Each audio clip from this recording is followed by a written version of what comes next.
my God. All right, I'm going live on many platforms. So pardon me as we get this all done. How do you make a consistent 10, 20, 30K a month, 40K a month, all the way to 100 grand a month? How do you start making that as a salesperson?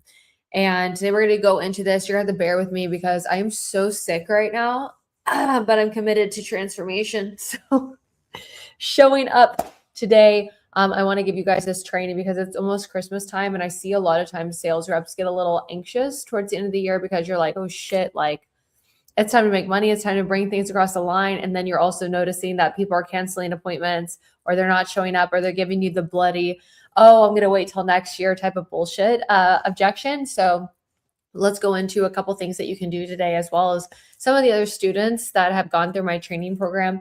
I just want to shout them out because I think that when you understand how to do this, it's going to remove all that pressure from you.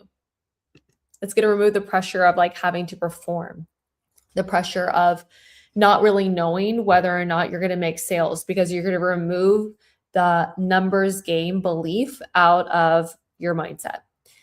A lot of sales training teaches a numbers game. If we put in the reps, eventually it will be able to make money for you. And I don't like that strategy because it, first of all, puts you in a really bad position because you're constantly having to do more, prove yourself more, work, and hopefully praying that it'll work out for you. And that puts you in a place where you're completely out of control. I think knowledge is power, and being able to have access to knowledge that will only make your life better is extremely wonderful to have. So what powerful skill would you need?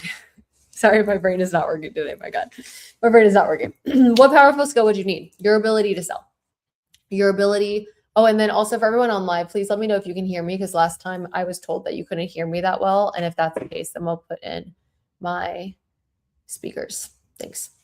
Okay.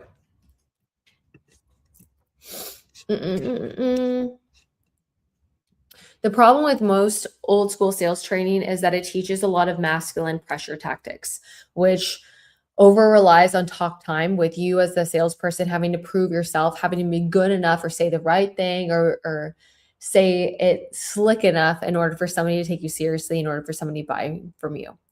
Also, it starts to focus on you closing hard versus you asking the right questions. And it works against the female nervous system, which is only going to put you in a bad position.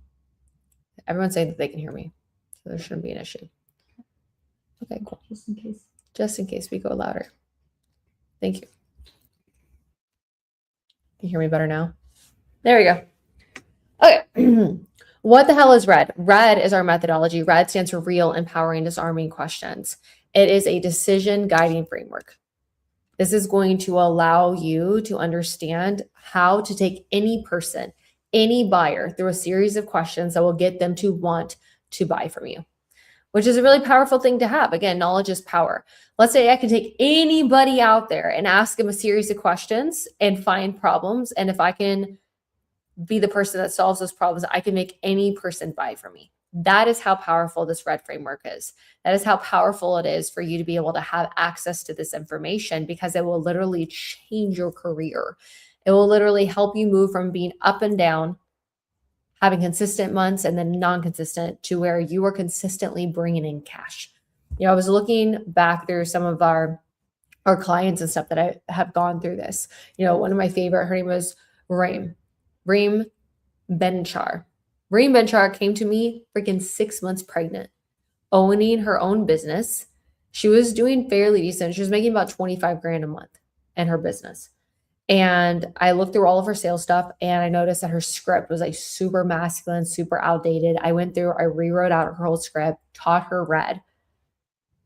Literally within 2 months, she was doing $100,000 months, was able to save enough cash to where she was able to go on maternity leave, didn't have to worry about working for another like 6-7 months, came back, and then literally scaled her company, grew her company, and now has a bunch of people working for her.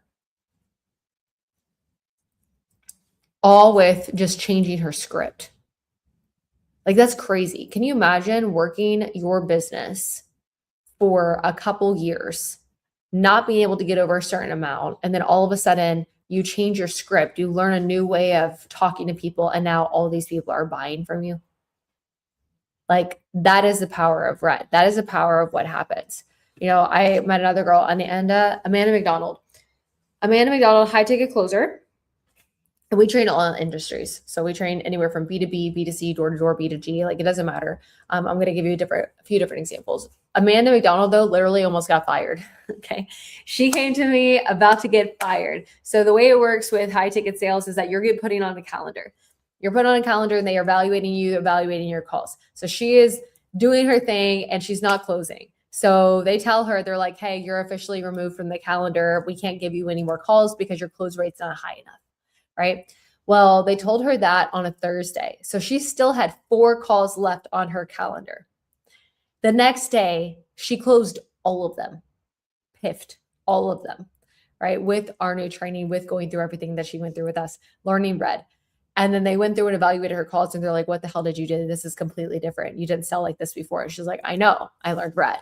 And literally went from almost getting fired to being the top of her leaderboard for her company. Everyone asking her what to do. Why? Because knowledge is power. Knowledge is power. I'll give you one more example. I'll give you a B2B example. Noella Alcas, okay? B2B sales, software sales. I'm looking at this, okay? What did she say? All right. So she has to hit certain quotas, right, for her company. So her quota, before she came to me, she was barely hitting quota. Like she was about to get fired, barely hitting quota, freaking out. Literally was with me for only 2 months in, closed 34 grand worth of business in a week and hit 170% of her monthly target in week 2. Like that is the power of learning RED. That's the power of learning RED. And so I want to break this down for you today so that you can understand some of the different questions and things that you can do. And then for Christmas, what we wanted to give everyone access to is like, if you're a woman and you're in sales, I'm gifting you $1,000 to our main training program, Elite, or $500 to our second program, which is Essentials, giving you literally every single thing that you need in order for you to succeed in sales for this next year. So all you have to do is comment gift and my team and I will be able to give you access to that. You can put it towards one of those programs. You learning how to sell is the best effing gift that you can ever learn how to give to yourself, because no one can ever take away your skill set. No one can ever take away your ability to make money. And the problem these days is that people make it so difficult for themselves to make money or make consistent money. So I see one of two things. Either number one, you finally have realized that the way that we were growing up, the way that we were taught to make money makes zero sense. Oh, grow up, go to school, get a good job, make money. Like all that's bullshit, because I make way more than a doctor does. You know, they went to school freaking 10, 20 years. Like I'm beating your ass right now. Not in a bad way, but I'm just throwing it out there. We were conditioned to believe a certain way, and it's not like that. That's not how you make money. That is definitely how you get an education, definitely not how to make money. So you either got past that and you're like, okay, there's a new way to making money, but you don't know how to be excellent at your craft. Excellent at your craft. I see so many people that are starting to get into sales and they're like, oh my God, like I love sales. I love the opportunity. I love the flexibility, but you're fucking lazy. Pardon me, French. Lazy at making money. I can't tell you how many people that I know, like in solar sales, that go do blitzes and then they chill on their days off. Like I could never imagine chilling for 20 days and being on for 10. Like that makes zero sense to me, because you lost all this opportunity. Momentum dying off. Or people that want to be in high ticket sales, but you just want to travel and take 2-3 calls a day. They're like, I don't really want to get actually good. I just kind of want to lazily get by and kind of make money. Those type of people. And then other type of people that are still like, you know, hustling. You're working so damn hard, but you're not increasing the amount of money that you're making. Okay. So maybe you are in sales and you work 10, 12 hours a day. Like there's no breaks. Like you are killing yourself. And yet you're still not making the money that you should be making right now. Or you are capped at the level of money that you can make because your skill level is capped. What do I mean by this? I've had moments in my life where I am outbounding and I'm making 15 grand a month and I literally hate my life. I've had moments where I'm making 35 grand a month in sales, 50 grand a month in sales. I have moments in business making 100 grand a month in sales, like all these different components. And every single one of them have different levels of skill set that is required in order for the money to be coming in. The skill set that is required in order for you to be consistent is you really understanding how to make your prospects want to buy from you, really understanding how to persuade and influence on a deep level. And that's what R.E.D is for. R.E.D is a methodology that can teach you how to persuade and influence on a very, very deep level. So how do we do this? You take somebody through a process, through a specific set of questions that will allow them to uncover problems that they don't really know that they have, allow you to bring those up to the surface, allow your prospect to feel the weight of those problems and get them to where they feel uncomfortable staying the same. I need this person to feel uncomfortable staying the same and want to make some type of change. And the change is always them buying from you. That's all I need them to do. I need them to make some type of change and therefore want to buy from you. So, no, sir, you can't come to my live. I'm on live with a bunch of different people.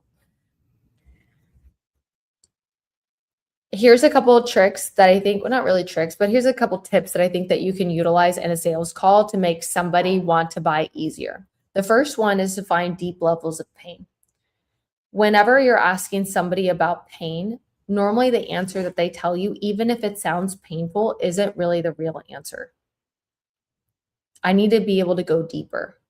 So for example, if I ask somebody about a problem, let's say that I'm selling marketing services and I'm trying to get somebody to buy ads from me, and I'm asking them about the problems that they have with their ads, and they're telling me that they're not really converting and the people that they're bringing in are subpar at best. And I start asking them about this.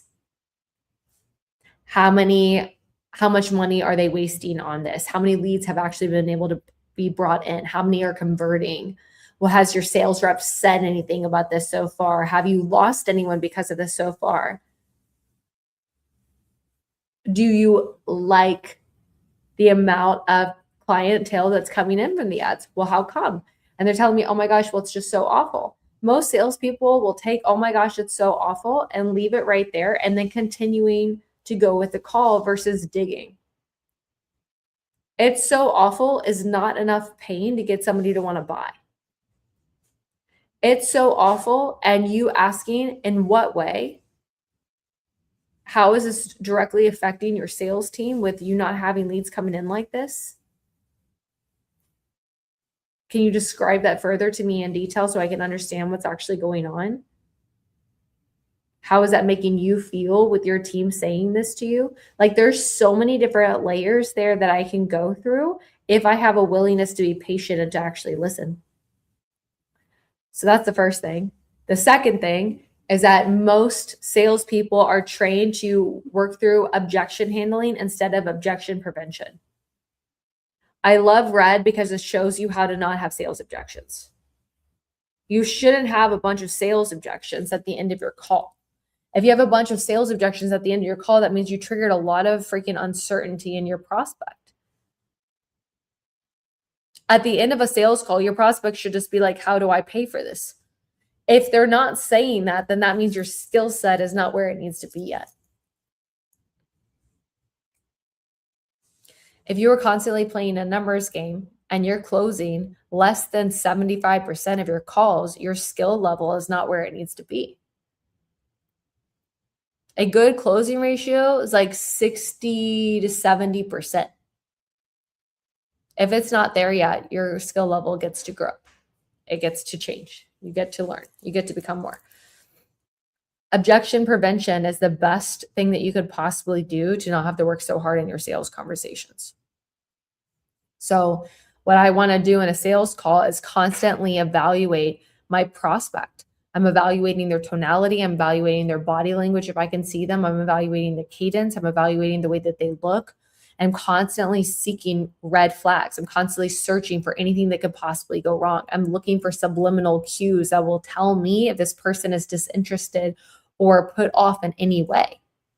I'm also listening to what they are telling me, and I'm listening to what they mean, not just what they say. So it's really important that when I am going through a conversation, I'm looking for anything that would cause somebody not to buy. Let's say I'm on a conversation with somebody and they tell me that, we're just having a really bad quarter right now, so we're looking for something in the new year. Well, immediately that's a red flag. If they tell me that right at the get-go, it's my job to get them to turn this thought belief system around before we get to the end of the call. How much more powerful would it be if I know how to overcome sales objections in the beginning or the middle versus waiting till the end? If somebody's telling me from the beginning that they want to wait to the Q1, like, absolutely not. I'm not going to let you even get 15 minutes into the call before I show you that thinking like that is going to cost you. Thinking that way is going to cost you something. It's my job to persuade their thought process.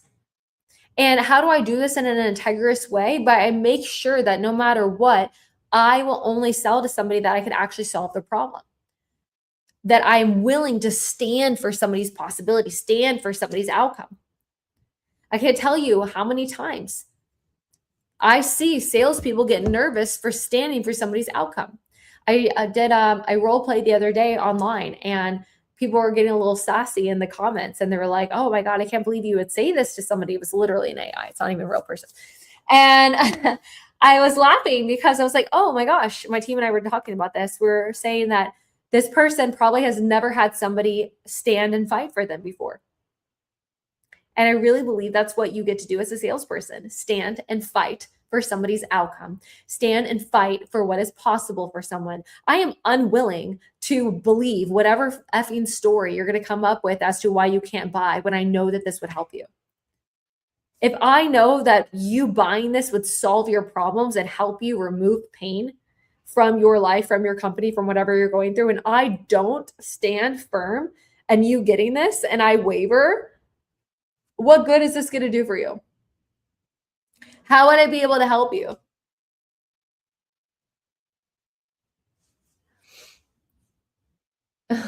They're disgusting. Come look at the freaking comments on here. Nasty ass. Yeah. TikTok is dirty. TikTok is so dirty. Full pattern interrupt. Full pattern interrupt. My God. Okay. All right. Last thing that you get to do. Last thing that you get to do. Dude, look at this one. Wait.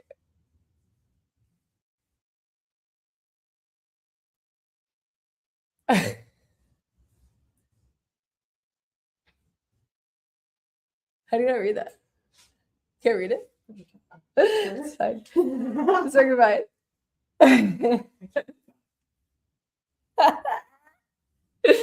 It's fine. We're on live. It's good. Okay. Last thing that you're going to do, get someone to buy from you. I want them to get excited about their future. What it's going to look like once the problems that I help them find are changed now and solved. Now, what I'm doing is I'm getting their brain to envision a future memory that hasn't happened yet. When I get somebody to envision what it's going to be like once newfound problems I find are solved and they have a different reality, they start releasing serotonin, oxytocin, dopamine in their brain. Their body literally feels like a release of like pleasure thinking of this new reality that they're not in yet. Like as a kid, did you ever sit there and like daydream? Yeah, it feels good to daydream, right? Well, we get to ask people questions to be able to do the same thing, dreaming about something they don't have yet and the reality, like creating an obsession.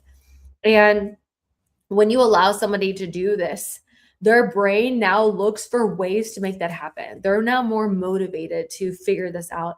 And when I take them through the next series of questions where I ask them what's going to happen if they don't make that change, all of a sudden they release cortisol in their body. They have a new awareness of pain if they don't decide to change today. So every single thing I do is freaking strategic. I say this all the time. We're playing chess here and we're not playing checkers. If you're in sales right now and you're inconsistent or you're making 10 grand 1 month, 5 grand 1 month, whatever, like you get a reality check right now that we get to up level our skill set. There's no reason as to why you shouldn't be making 20, 30 grand a month every single month in sales. There's no reason. A bare minimum, that's what you get to do. So we get to figure out what we get to put in place right now in order for you to succeed, in order for you to be making that amount. There's no reason why you shouldn't. So I want to help you. I want to help you be able to do that. And that is absolutely being able to have the right training that's going to help you. You know, we just released our R.E.D Academy, literally the training that is going to help you become the best at in your field, become a top 1% elite saleswoman. We have access to that. We have access to more personal training programs that will actually work with you. I will work with you writing out your script and helping you, like your call reviews, helping you role play, helping you with tonality, helping you with body language, literally giving you every single thing that you need in order for you to succeed. So just message me the word gift. My team will give access to those vouchers. I think they're doing $1,000 towards Leap, $500 towards Essentials. I want to help you out. We got to figure out what's wrong. So another thing that we can do is get on a call and just listening to you role play. My favorite thing is somebody telling me that they can sell. I'm like, okay, let's role play. I want to see it. I want to see your skills in real time. I can tell immediately how successful you are by listening to your role play objection handling and by looking at your calendar. I can guess about how well you're doing. So anyways, I hope that this was helpful. Sorry if I'm a little all over the place. I am deathly ill, but it's going to be okay. Appreciate you guys so much. Bye, everyone. Bye. Wait, cancel. End stream. There.